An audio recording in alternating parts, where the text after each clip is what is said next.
अंधेरी रातें जहाँ अंधेरा ही एकमात्र सच्चाई है। क्या आपको कभी ऐसा महसूस हुआ है कि कोई आपकी परछाई में छिपा आपको देख रहा है? क्या आपने रात के सन्नाटे में किसी अनजानी आहट को सुना है? तो स्वागत है आपका अंधेरी रातें में। हर कहानी डर के नए आयाम खोलती है, जहाँ प्रेतात्माएं, शापित स्थान और अनसुलझे रहस्य आपका इंतजार कर रहे हैं। तो अगर आप अंधेरे से डरते हैं तो सावधान रहें, क्योंकि यहाँ हर रात एक नई दहशत लेके आती है। तो अगर आप भी इस डरावनी दुनिया का हिस्सा बनना चाहते हैं तो हमारे चैनल को सब्सक्राइब करें और बेल आइकन दबाएं, ताकि कोई भी भूतिया कहानी आपसे छूट ना जाए। अब आप तैयार हैं? चलिए डर की इस दुनिया में कदम रखते हैं और कहानी को शुरू करते हैं। कोलकाता, एक शहर जो कभी रोशनी में भी अंधेरे को छिपाए रखता है। पुराने घरों की फटी दीवारों में बसी कहानियां हर मोड़ पर धुंधली आंखों से झांकती है। शहर के उत्तर में दमदम के पास एक पुरानी गली थी। वहां था एक छोटा लेकिन लोकप्रिय ब्यूटी सैलून, नयन सजनी ब्यूटी पार्लर। वहीं काम करती थी अनीता वाल्मीकि, लगभग 28 साल की उम्र, लेकिन आंखों में एक चुपचाप झील सी गहराई। उसका रंग गेहुआ था, लेकिन उसके लंबे काले बाल उसकी असली पहचान थे। सीधे, रेशमी और इतने लंबे कि जब वो उन्हें खोलती तो वे उसकी कमर के नीचे तक झूलते। उसका शरीर आकर्षक था, गोल मटोल स्तन, कमर से भरी हुई काया और एक ऐसी चाल जिसमें ठहराव था, गरिमा थी। लेकिन अनीता कभी खुद को सुंदर नहीं मानती थी। उसके लिए सौंदर्य एक आभास था, अस्थायी, खोखला।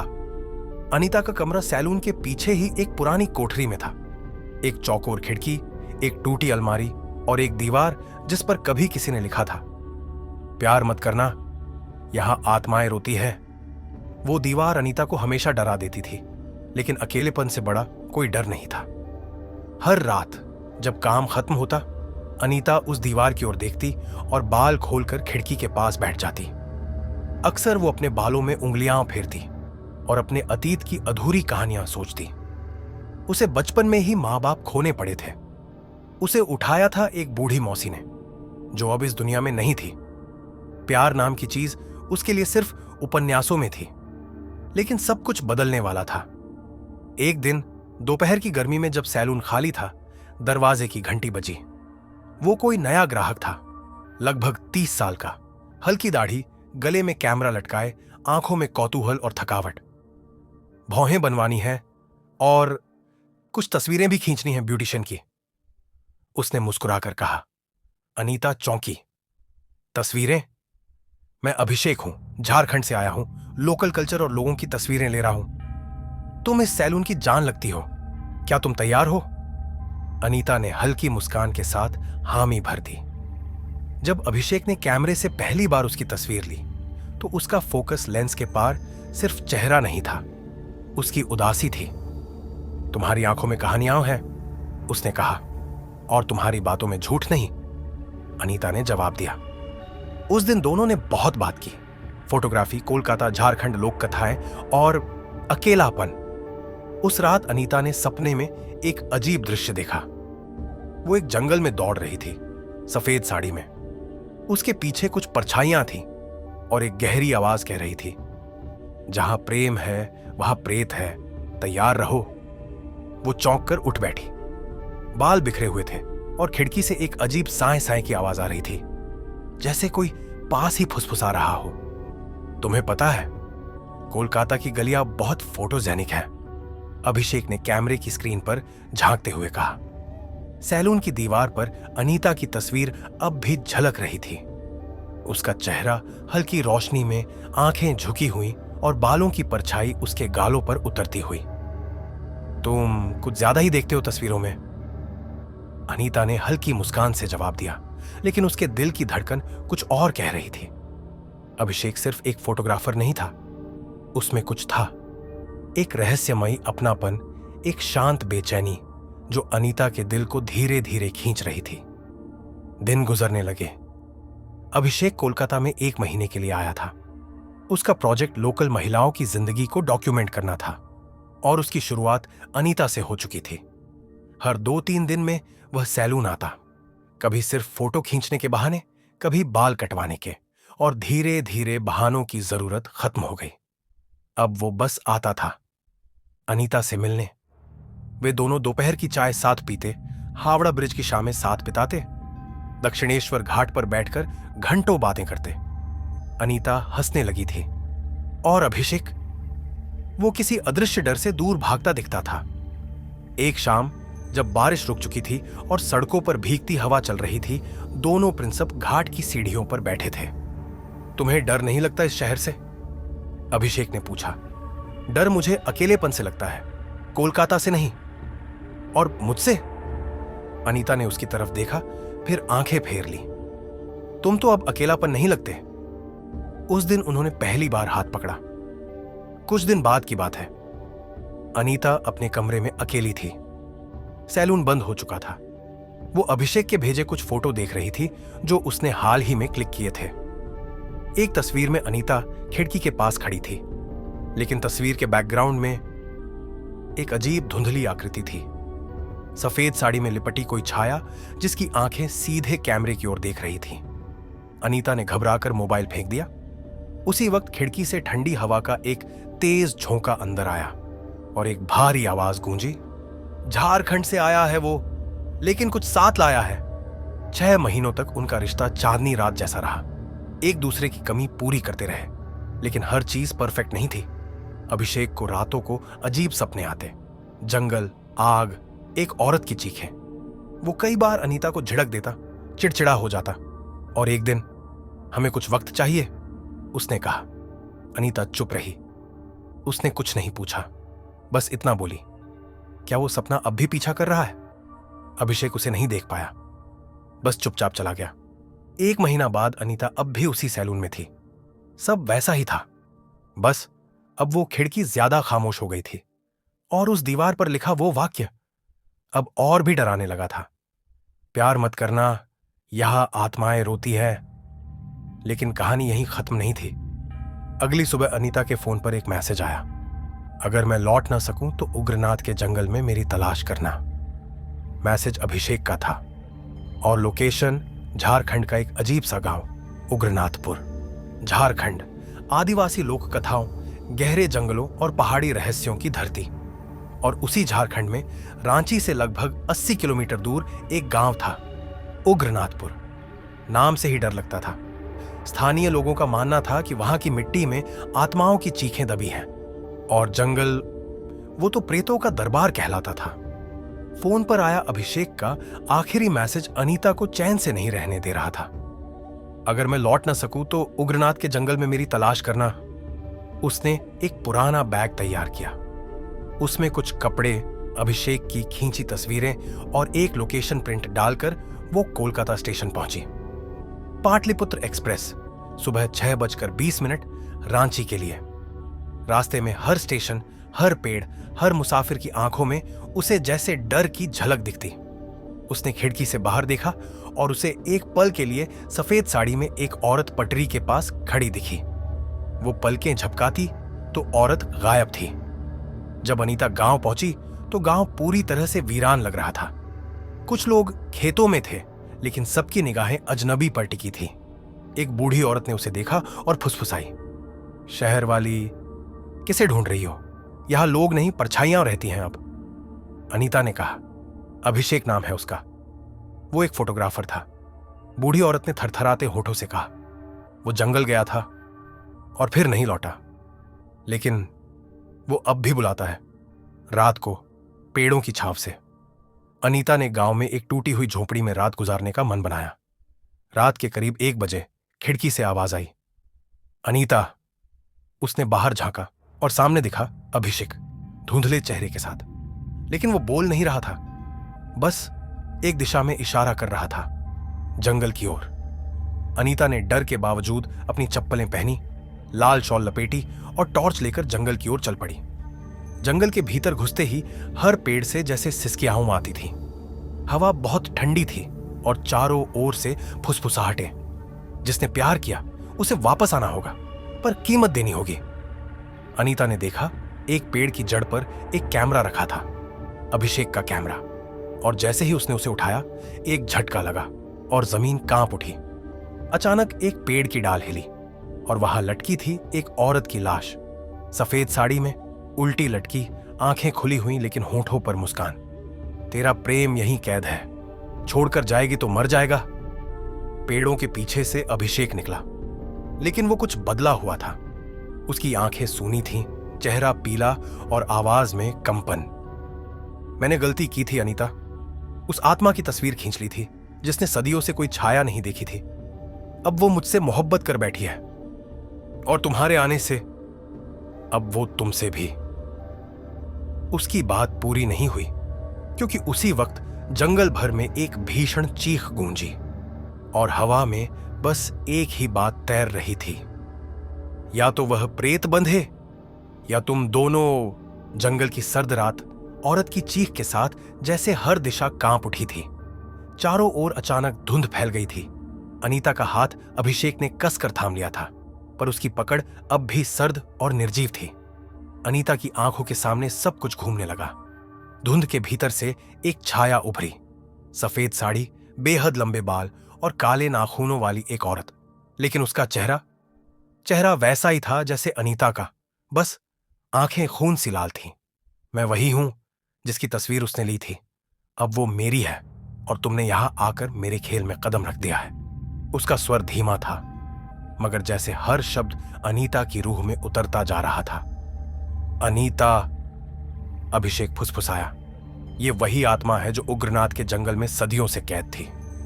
राजा उग्रनाथ ने इसे प्रेम में धोखा दिया था, और इसने अपने प्रेत रूप में शपथ ली थी कि जो भी प्रेम करेगा उसे उसका प्रेम ही मृत्यु देगा।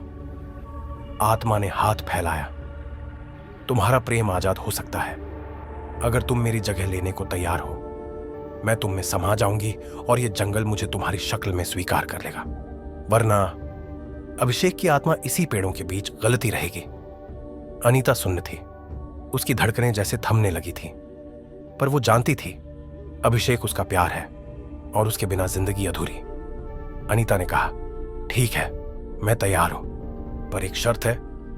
प्रेतनी हंसी, एक खौफनाक गूंजती हुई हंसी। बोलो, शर्तें अब भी लगती हैं तुझ जैसी हार्ड मांस की लड़की को।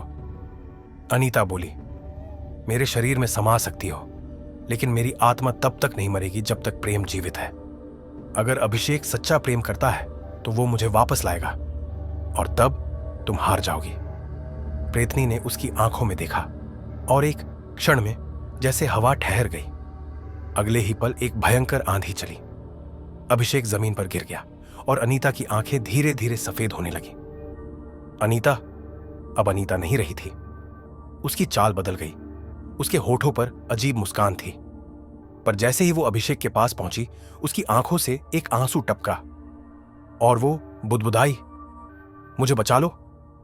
अभिषेक ने कांपते हाथों से अनीता की हथेली पकड़ी और अपना वही कैमरा उसकी छाती से लगाते हुए कहा, तूने तस्वीर ली थी, अब मैं तुझे कैद करूंगा। तस्वीर की आत्मा तस्वीर में ही कैद होगी। उसने कैमरे का शटर दबा दिया। एक पल के लिए बिजली कड़क उठी और फिर सब शांत। अनीता जमीन पर गिरी पड़ी थी, निःशब्द। अभिषेक ने उसे उठाया और उसके होंठों से धीरे धीरे एक मुस्कान उभरी। मैं वापस आ गई, अनीता फुसफुसाई। प्रेतनी की चीख कहीं दूर जंगल में गूंजती रही, पर अब वो कैमरे में कैद थी, सदा के लिए। झारखंड का उग्रनाथपुर पीछे छूट चुका था। अनीता और अभिषेक अब रांची लौट चुके थे, लेकिन जंगल की उस रात ने उन्हें भीतर से बदल दिया था। खासकर उस कैमरे ने, जो अब किसी आम चीज की तरह उनके बैग में पड़ा नहीं था, बल्कि धड़कता था, सांस लेता था और कभी कभी फुसफुसाता भी था। अनीता जब 2 दिन बाद कोलकाता लौटी तो उसे सब कुछ सामान्य लग रहा था, पर फिर शुरू हुआ अजीब घटनाओं का सिलसिला। उसकी ब्यूटी सैलून की शीशियों में खुद को देखती तो कभी सफेद साड़ी में छाया नजर आती। एक दिन ग्राहक की आंखों पर आईलाइनर लगाते समय उसने उसकी पुतलियों में झलकते देखा जंगल। रात में जब वो कमरे की लाइट बंद कर सोती, कैमरे से खुद ब खुद शटर क्लिक होने की आवाज आती। अनीता ने एक दिन कैमरा उठाया और उसकी गैलरी खोली, पर वहां जो देखा उसने उसका खून जमा दिया। हर तस्वीर अजीब तरह से धुंधली थी। कुछ तस्वीरों में वही प्रेतनी खड़ी थी, कभी सड़क किनारे, कभी अनीता के पीछे। और सबसे डरावनी बात यह थी, एक तस्वीर में अनीता और अभिषेक की मौत दिखाई दे रही थी, जैसे कोई पूर्वाभास। रात 3:43। कैमरे की चीख। अनीता ने अभिषेक को फोन लगाया। ये कैमरा कुछ तो कर रहा है, वो खत्म नहीं हुई। अभिषेक ने कहा। मैंने एक पंडित से बात की थी। उसने कहा कैमरा अब सिर्फ उपकरण नहीं, प्रेतनी की कैद है। अगर वो कैमरा किसी और की आत्मा को कैद कर ले तो वो आजाद हो जाएगी। अनीता कांप गई। तब हमें उसे रोकना होगा। उस रात ठीक 3:30 पर कैमरा अपने आप ऑन हो गया। लेंस घूमने लगा जैसे किसी को ढूंढ रहा हो, और फिर शटर क्लिक। अनीता की आंखों के सामने दीवार पर एक नई तस्वीर उभरी। उस तस्वीर में अनीता अपने बिस्तर पर मरी पड़ी थी। वो चिल्लाई, ये क्या है? मैं तो जिंदा हूं। और तभी बत्ती चली गई। अगली सुबह अभिषेक अनीता के पास पहुंचा। उसके साथ एक पुराना त्रिशूल, लाल कपड़े में लिपटा हुआ, और एक नींबू काली मिर्च की माला थी। यह कैमरा अब तंत्र का यंत्र बन चुका है। इसे गंगा के घाट ले जाना होगा। वहां अंतिम दर्शन करवाकर उसका मुंह मिट्टी में दफन करना पड़ेगा। तभी आत्मा मुक्त होगी, वरना। वो दोनों दक्षिणेश्वर घाट पहुंचे। गंगा के किनारे सूरज ढल रहा था। अनीता ने आखिरी बार कैमरे की ओर देखा। वो अब गर्म हो चुका था और उसमें से भाप निकल रही थी। अचानक कैमरे से एक सफेद धुआं निकला और अनीता की ओर झपटा। पर अभिषेक ने त्रिशूल उठाया और उस धुएं के बीच में भौंकते हुए बोला, तेरा ये बंधन अब टूटेगा। त्रिशूल को गंगा की मिट्टी में घूमते ही कैमरा चटक गया। आत्मा ने एक अंतिम चीख मारी, मुझे फिर से प्रेम, और फिर सब कुछ शांत। अनीता अभिषेक की बाहों में गिर पड़ी। अब सब ठीक है? उसने कांपती आवाज में पूछा। अभिषेक ने मुस्कुराते हुए कहा, अब सिर्फ ही हम हैं और हमारा प्यार बिना किसी परछाई के। कैमरे के टूटने के बाद 3 महीने बीत चुके थे। अनीता और अभिषेक अब एक सामान्य प्रेमी जोड़े की तरह अपने जीवन को संवारने में लगे थे। कोलकाता के बेहाला इलाके में एक छोटा सा फ्लैट लिया था। अनीता सैलून में फिर से काम करने लगी थी और अभिषेक अब एक ऑनलाइन आर्टिस्ट के तौर पर घर से ही पेंटिंग्स बनाकर बेचता था। सब कुछ सामान्य था, पर क्या वाकई? उनकी शादी 15 अगस्त को तय हुई थी। पूरे बंगाली झारखंडी रीति से शादी होनी थी। कलीरे, हल्दी, संगीत, सबकी तैयारी हो रही थी। पर तभी एक रात अनीता ने सपना देखा। सपने में वो लाल जोड़े में दुल्हन बनी बैठी थी, पर घोड़ी पर अभिषेक नहीं, वही सफेद साड़ी वाली प्रेतनी बैठी थी। उसके होंठ हिले। बधाई हो, मैं वापस आ रही हूं। शादी से एक दिन पहले अभिषेक की आंखों में जलन होने लगी। डॉक्टर ने कहा बस थकान है, पर अनीता ने देखा उसकी पुतलियां काली नहीं, धीरे धीरे सफेद होती जा रही थी। और जब वो अपनी मेहंदी लगी हथेली को आईने में देखती तो उसमें किसी और की परछाई दिखती। 15 अगस्त। पूरा माहौल रोशनी और संगीत से गूंज रहा था। लेकिन जैसे जैसे फेरों का वक्त करीब आया, अचानक मौसम बदल गया। हवा ठंडी पड़ गई, बिजली गुल हो गई और मंडप के पास का शीशा अपने आप चटक गया। पंडित ने पूछा, क्या कन्या मांगलिक है? और तभी अनीता की नजर पंडाल के पीछे खड़ी एक छाया पर पड़ी। वो वही थी प्रेतनी। मैंने कहा था प्रेम कभी नहीं मरता। अब मैं तुम्हारे अंदर हूं और अभिषेक मेरे साथ। अनीता अचानक बेसुध हो गई, पर होश में आते ही उसने मां से कहा, मुझे अभी दक्षिणेश्वर ले चलो। वहां गंगा किनारे उसने अभिषेक को बैठाया और खुद यज्ञ शुरू किया। काली की मूर्ति के सामने बैठकर वो बार बार एक ही मंत्र बोलती रही, प्रेम मुक्त कर दे, प्रेत मुक्त कर दे। गंगा की लहरें तेज हो गईं। हवा में झंझनाहट थी। और फिर एक पल को ऐसा लगा जैसे अभिषेक की आंखों से सफेद धुआं बाहर निकला और गंगा में समा गया। कुछ ही देर बाद सब सामान्य हो गया। अभिषेक ने पहली बार मुस्कुराकर अनीता से कहा, अब तुमसे दोबारा प्यार करने का मन कर रहा है। पहली बार की तरह। अनीता रो पड़ी। शादी हुई, सिंदूर पड़ा और एक नया जीवन शुरू हुआ। 3 महीने बाद अनीता की गोद में एक बच्चा था, बिल्कुल अभिषेक जैसा, पर उसकी आंखें सफेद थीं। बच्चा हंसा और उसकी आवाज गूंजती है, प्रेम कभी नहीं मरता, प्रेत भी नहीं। दोस्तों, अगर आपको यह कहानी पसंद आई तो इस वीडियो को लाइक करें और दोस्तों में शेयर करें। और डरावनी कहानी सुनते रहने के लिए चैनल को सब्सक्राइब कर बेल आइकॉन को ऑल पर सेलेक्ट करें।